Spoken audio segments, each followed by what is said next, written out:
Gospodine Bogdanović, ovo pitanje mora biti isključivo za vas. Neymar neće igrati protiv Švajcaraca. Jesu li Švajcarci u prednosti ili nisu?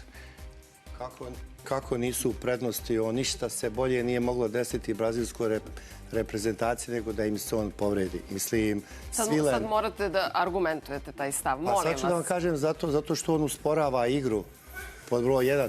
Nesporno je da on ima sjajan dribling, veliki talenat, međutim, on nije za tim.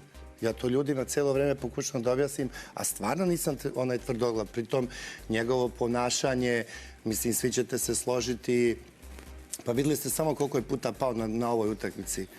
Da, iskidanje dresa, kod out linije. Ja mislim da bi ljudi prije, evo, života mi prije bi mogli da nahrane milion gladnih ljudi nego da nahrane njegovu sujetu.